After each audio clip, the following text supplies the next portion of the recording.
Riding on your parents' coattails at work, and now you're just a slacker, right? No kids either.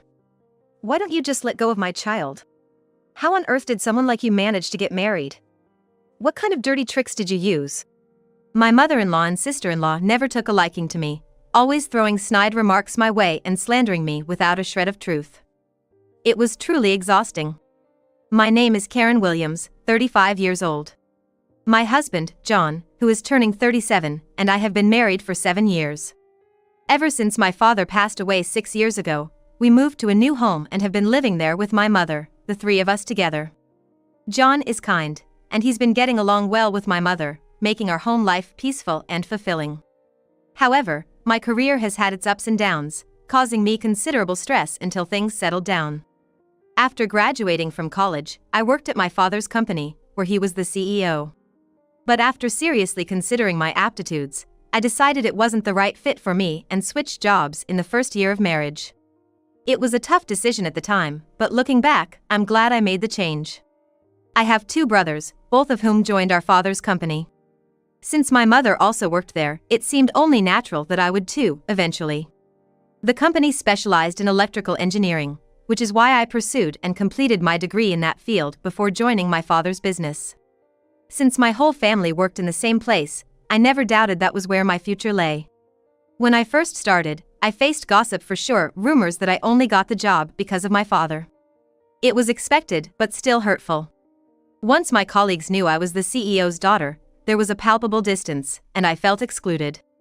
No matter how hard I worked, it was always seen as riding on my parents' coattails, which was frustrating. My brothers faced the same talk but proved themselves through their abilities, so I was determined not to be left behind. I worked hard to prove them all wrong and gradually climbed the ladder of success. My boss, who evaluates our work performance, didn't go easy on me even though I am the CEO's daughter. It seemed to me he was actually stricter with me than with the average person.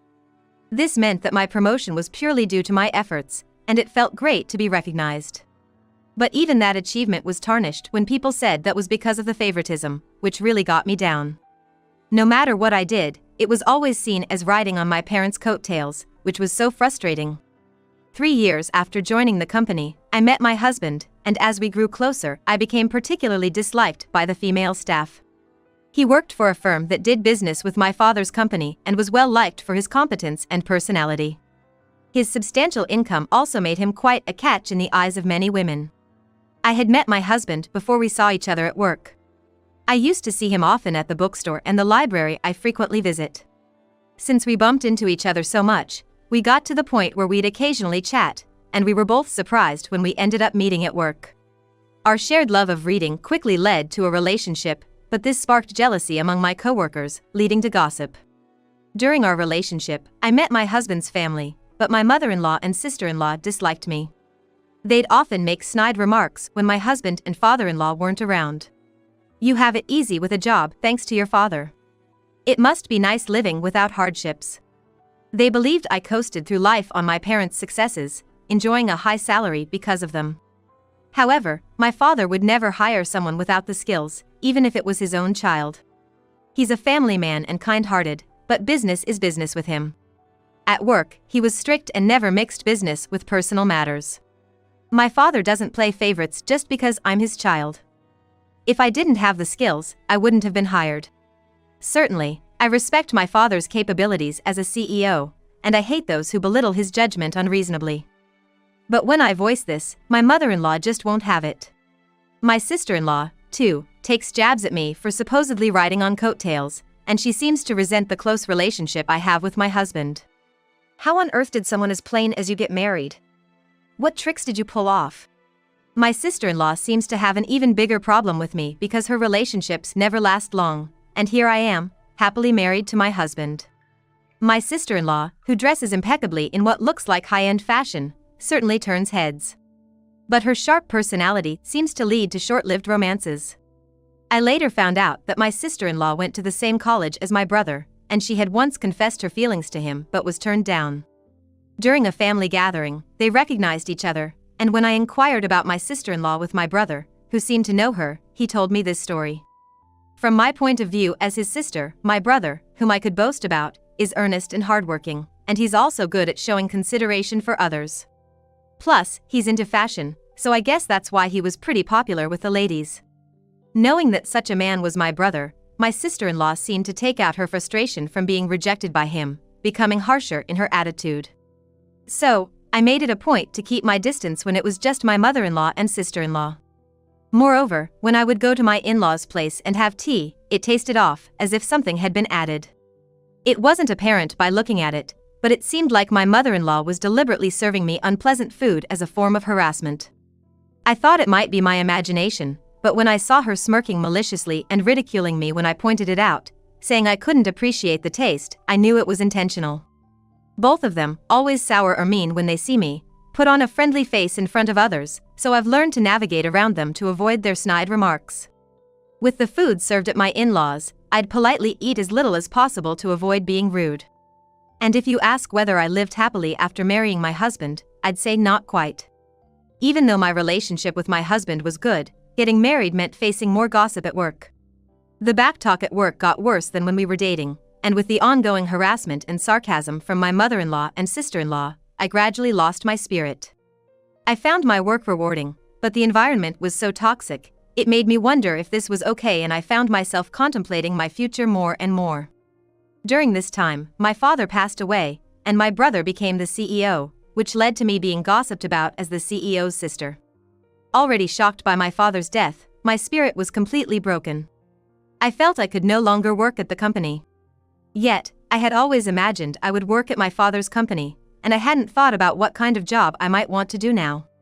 Years of being subjected to gossip and sarcastic comments had eroded my self-esteem, and I found myself crying at the drop of a hat.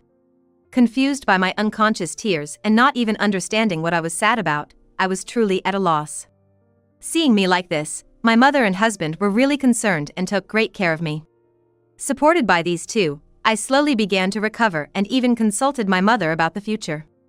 I've been thinking about trying a different job, but I don't really have any special skills. Is there anything I can do? Saying it out, I got depressed, thinking I had nothing to offer, and asked my mother in a disheartened voice. Then, to my surprise, my mother said, "Karen, you've always loved reading and writing stories, haven't you? I think you'd be suited for a job that involves writing." Her words jogged my memory. It was true. I've always been an avid reader, and I was better at liberal arts subjects in school. I was part of the literature club, enjoyed writing novels and poems, and was active and happy. I still love reading books to this day, so, encouraged by my mother, I began to consider a career in writing. Upon reflection, I realized that a career in electrical engineering just wasn't right for me. Ever since I was a student, my mother had always told me to choose a job I loved, but back then, I didn't see it. I guess my mother understood me better than I understood myself. So, I decided to make a fresh start and set my sights on becoming a novelist and began working as one. However, being a beginner, it was tough to find work, and I was chipping away at my savings. Every day I faced my computer, continuously writing. Back in the day, I was driven by the desire to prove others wrong, but now, I'm working hard for myself, and despite the challenges, I find it more enjoyable. I spend more hours than I did when I was employed at a company, dedicating most of my day to crafting stories. Gradually, my income increased, and by the second year, I was making about as much as an average office worker's salary, though it was less than what I used to earn. Then, in the fourth year, one of my novels won an award and even got published. This allowed me to sign a contract with a publishing house, securing a stable flow of work. By the fifth year, thanks to a hit novel, I was earning more than my husband, who has a pretty hefty salary. From then on, my work was getting adapted into comics and dramas, keeping me busy but ensuring a steady income. It's been tough getting here, but working as a novelist, I feel that my previous jobs weren't a good fit for me. But as much as being a novelist suits me, I wouldn't have gotten this far on my own. I owe a lot to the support of my mother and husband. As for my mother-in-law and sister-in-law, when they heard I became a novelist, they just assumed I wouldn't make it and started making snide remarks, suggesting I was leeching off my husband. After my father-in-law passed, their comments seemed to get even worse. Since I write almost at home, they've taken to calling me a nerd. And because our home is in a high-rise luxury condo, their jealousy makes their remarks even nastier. "You're just lazing around at home living off your husband's earnings, aren't you? Must be nice." Life's easy when you don't have to work for it. They assume my husband is the one who bought our condo and covers all our living expenses. They're convinced I don't contribute financially, especially since I switched careers to become a novelist. However, the condo was actually the inheritance from my father, so my husband has nothing to do with it. Plus, the building has such great amenities that I hardly need to go out, which only strengthens their misconception that I'm a nerd.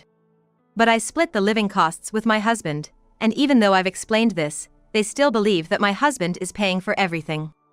So they continue to make their comments behind his back, and I just bear it, although it's definitely stressful. They also make rude comments about how I haven't given birth to a child. This started when I turned 30, and it's just so tiresome. But now that I'm 35 and still not expecting, I'm starting to get worried myself. I was made to feel uncomfortable by two people, and despite explaining work matters to them repeatedly, they wouldn't listen and would just insult me. So, I subtly sought advice from my mother and husband. When I was working at the company, I didn't consult anyone until I reached my breaking point, so learning from that, I decided to talk to them early on. But aside from my mother, since the two are part of my husband's family and act like decent people in front of him, I made sure to convey things to him in the gentlest terms possible. You don't have to deal with those two, I'll handle any meetings or communications with them. He knew about the period when I was emotionally unstable due to the backbiting, and out of concern, he tried to ensure I wouldn't have to see them more than necessary.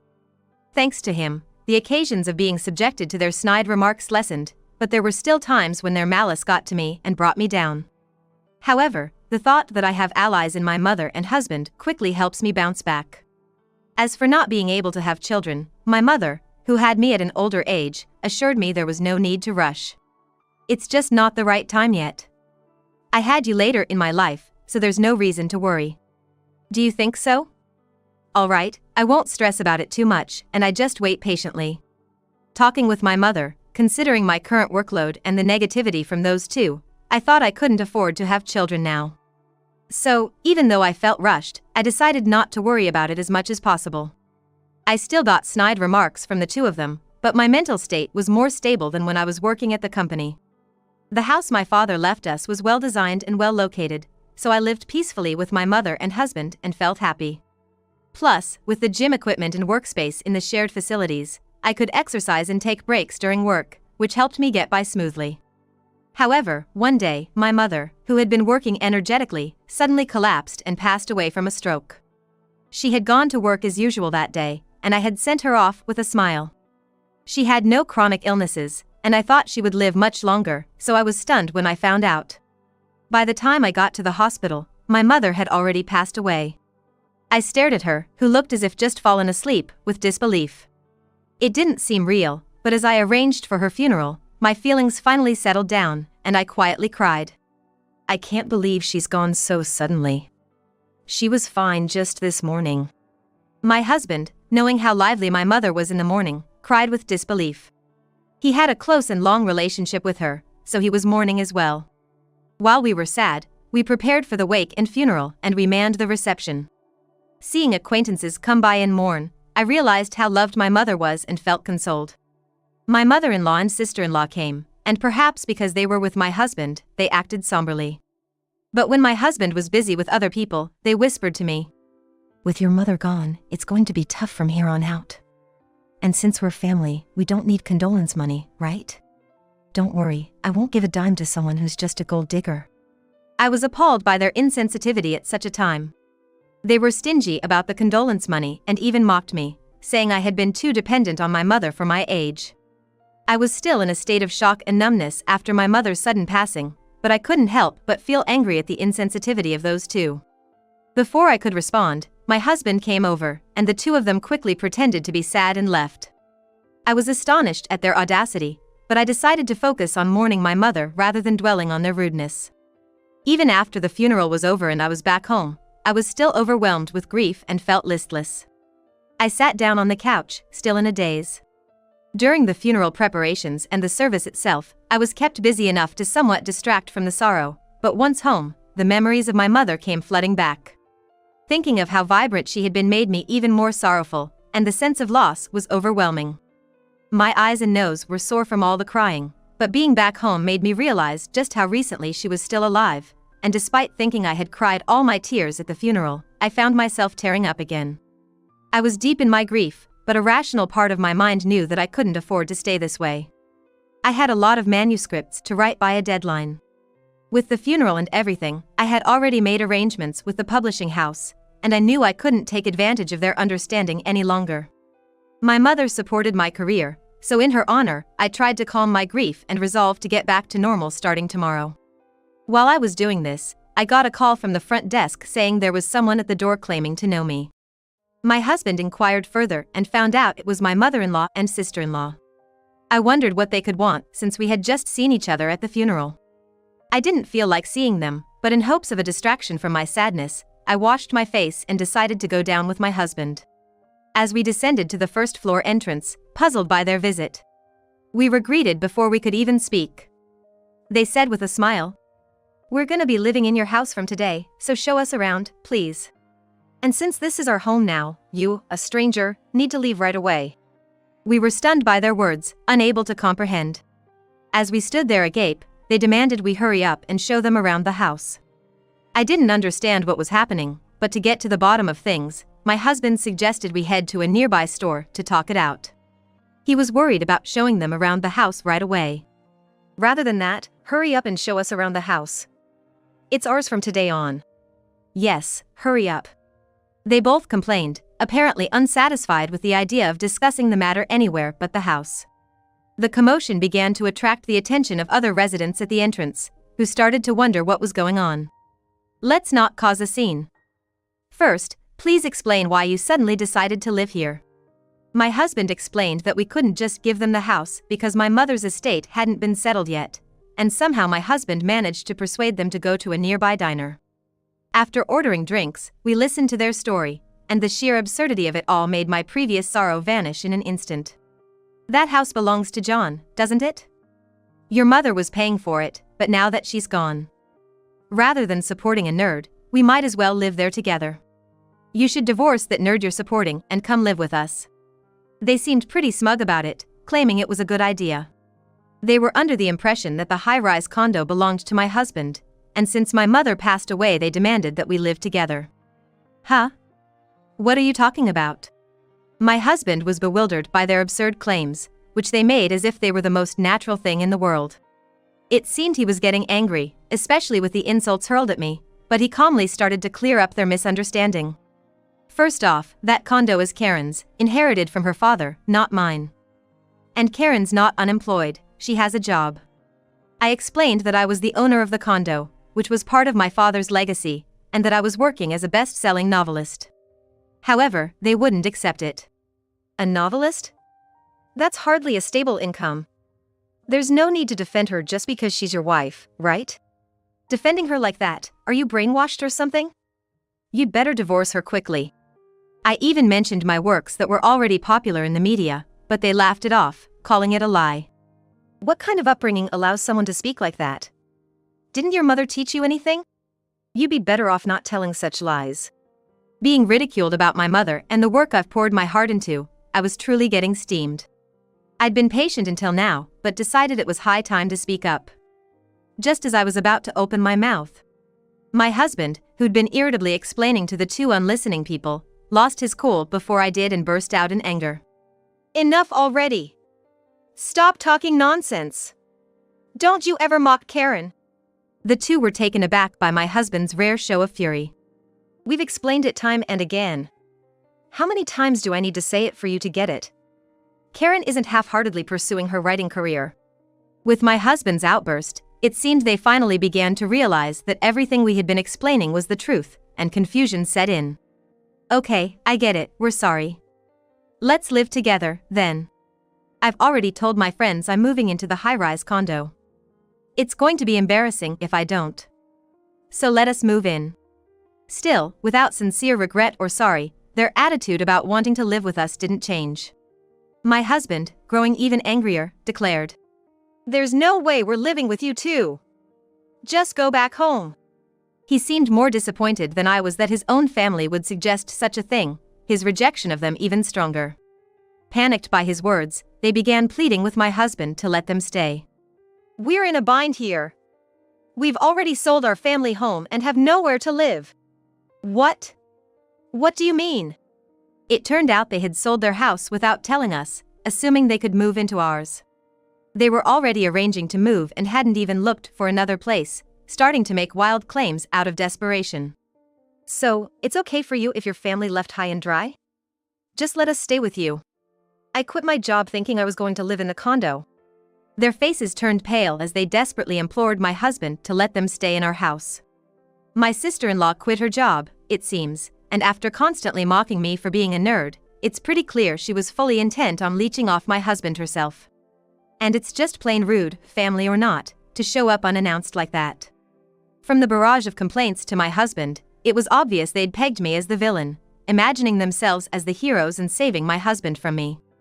That's why they thought it'd be a great idea to show up out of the blue, convince my husband to kick me out, and then move in together, thinking he'd be thrilled about it.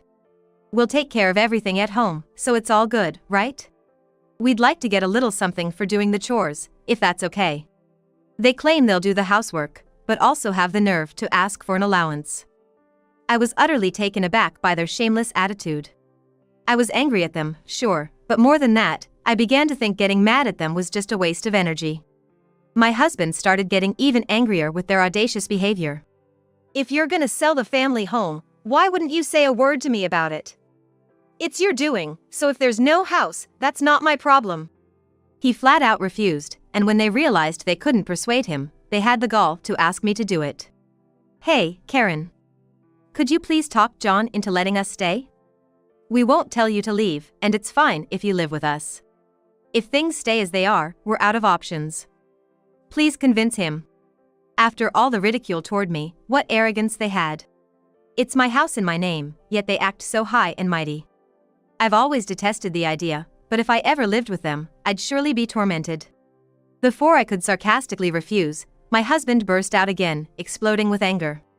Enough is enough. After all the crap you've given Karen, you've got some nerve. Just stop asking for a share of the home sale money and go back where you came from. I don't even want to see you two anymore. And with that, he made an outright declaration of disownment. Despite their persistent attempts to cling to my husband, we ignored them, settled the bill, and promptly left the restaurant. They still shamelessly showed up at our upscale condo from time to time, unrepentant. After I explained the situation to the building manager, they warned those two that if they kept making a racket, the cops would be called and sent they away. But they still showed up, lurking around the front door, badgering my husband to let them move in or to give them financial help. When my husband finally got fed up and threatened to call the police, they stopped coming around. Looks like he was serious about cutting ties. He even went through with the legal steps to disown them. But then, they started sending our phones plenty of messages. Emails begging to live with us and asking for money kept flooding in. I got so fed up with the constant harassment that I immediately blocked their numbers. Turns out, their family home was too old and inconveniently located to sell for much, and they were counting on my husband without any savings of their own, so they ended up selling what they could and moved into a cheap, run-down apartment. Finding a job was tough, so they're scraping by with multiple part-time gigs, living a busy life. As for me, well, the good news of a pregnancy came through once the relentless messages stopped. I had been worried about not being able to have kids, so this was a real joy. With this happy news of pregnancy, I finally felt a glimmer of hope after a long time. I'm determined to be the kind of mother my child can always feel safe with, just like my mother, and while looking forward to the arrival of my baby, I continue to dedicate myself to my work.